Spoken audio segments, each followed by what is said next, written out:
Creative computer পক্ষ থেকে আন্তরিক শুভেচ্ছা। প্রিয় শিক্ষার্থী, আজ আমি আপনাদের দেখাবো কিভাবে অল্প সময়ের মধ্যে যে কোনো একটি সাদা কালো ছবিকে আপনি কালার ছবিতে রূপান্তর করবেন, সেই প্রক্রিয়াটি। লক্ষ্য করুন প্রিয় শিক্ষার্থী, আমি আমার কম্পিউটার ডেস্কটপে এমনই একটি সাদা কালো ছবি এখানে রেখেছি। আমি এখানে ছবিটির উপর ডাবল ক্লিক করলাম। লক্ষ্য করুন এখানে একটি সাদা কালো ছবি দেখতে পাচ্ছেন। এবার চলুন দেখা যাক কিভাবে আপনি এই ছবিটিকে সাদা কালো থেকে কালার করবেন। সাধারণত যে কোনো ছবিকে সাদা কালো থেকে কালার করতে আমরা ফটোশপের মাধ্যমে সেটা করে থাকি, কিন্তু ফটোশপের মাধ্যমে এই ধরনের কাজটি করতে গেলে কিন্তু খুবই এক্সপার্ট হওয়া প্রয়োজন এবং সময়ও একটু বেশি প্রয়োজন পড়ে এই ছবিটি এডিট করার ক্ষেত্রে। তো প্রিয় শিক্ষার্থী, আজকে আমি দেখাবো মাত্র একটি ওয়েবসাইটের মাধ্যমে অল্প সময়ে কিভাবে এই কাজটি আপনি করবেন, অর্থাৎ সাদা কালো যে কোনো ছবিকে আপনি কালারে রূপান্তর করবেন। তো লক্ষ্য করুন প্রিয় শিক্ষার্থী, আমি এখানে ওয়েবসাইটটিতে রয়েছি। আমি ভিডিও ডেসক্রিপশনে ওয়েবসাইটটির লিঙ্ক দিয়ে দেব। সেক্ষেত্রে আপনি ওয়েবসাইটটিতে আসার পর আপনি এখানে লক্ষ্য করুন আপলোড ফটো, আপনি এখানে ক্লিক করুন। তো এখানে ক্লিক করার পর আপনি মনে করি যে ছবিটিকে সাদা কালো থেকে কালার করতে চান সেটি আপনার কম্পিউটার ডেস্কটপে রেখেছেন এবং এই উইন্ডোটি আসার পর এখান থেকে ডেস্কটপ সিলেক্ট করুন এবং ছবিটি সিলেক্ট করে দিন। এবার ওপেনে ক্লিক করুন। ওপেনে ক্লিক করার পর এখানে কনভার্টিং প্রক্রিয়া দেখাচ্ছে।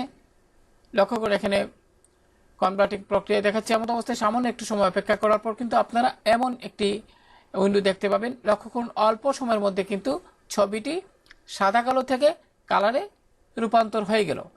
তো লক্ষ্য করুন এখানে কিন্তু একটি স্লাইডারের মাধ্যমে দেখানো হয়েছে যে ছবিটি পূর্বের ডান দিকে ছবিটির পূর্বের অবস্থা এবং বাম দিকে ছবিটির বর্তমান অবস্থা।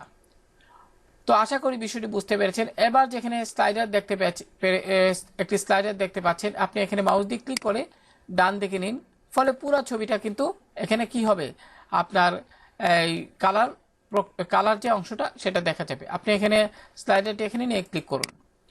এখানে স্লাইডারটি মুভ করে আমি আপনাদের আবারও দেখাচ্ছি। সাধারণত এরকমভাবে থাকে, আপনি এখানে মাউসের বাম বাটন দিয়ে ক্লিক করে ধরে রাখুন এবং একটু মুভ করুন ডান দিকে। এবার মাউস পয়েন্টার ছেড়ে দিন। তো প্রিয় শিক্ষার্থী, এখানে লক্ষ্য করুন আমি মাউস যতই এখানে মুভ করছি ততই কিন্তু এটিও মুভ করছে। সেক্ষেত্রে আপনি এখানে একবার ক্লিক করুন, ক্লিক করলে কিন্তু সেটি আর মুভ করবে না। যাই হোক, এবার আপনি ডাউনলোড ফটো, লক্ষ্য করুন এখানে কিন্তু লেখা ডাউনলোড কালার ফটো লেখাটি আপনারা দেখতে পাচ্ছেন। আপনি এখানে ক্লিক করুন। তো এখানে ক্লিক করার সাথে সাথে কিন্তু ছবিটি এখানে ডাউনলোড হয়ে গেল। আপনি এখানে এই অংশে ক্লিক করুন। এবার শো ইন ফোল্ডার। তো প্রিয় শিক্ষার্থী, লক্ষ্য করুন আমার এই ছবিটি কিন্তু অর্থাৎ সাদা কালো থেকে কালারে কনভার্ট হয়ে কিন্তু ছবিটি এখানে দেখা যাচ্ছে। আমি যদি এখানে ডাবল ক্লিক করি, লক্ষ্য করুন ছবিটি কিন্তু এখন সম্পূর্ণভাবে কালার হয়ে গেছে। তো প্রিয় শিক্ষার্থী, আশা করি আপনাদের আজকের এই টিউটোরিয়ালটি খুবই কাজে লাগবে। যারা বিভিন্ন ডিজাইন তৈরি করার ক্ষেত্রে অথবা যে কোনো সাদা কালো ছবিকে আপনি যদি চান অল্প সময়ের মধ্যে কালার করতে, তা কিন্তু আপনি এই ওয়েবসাইটের মাধ্যমে করতে পারবেন। তো ভালো থাকুন সবাই, আল্লাহ হাফেজ।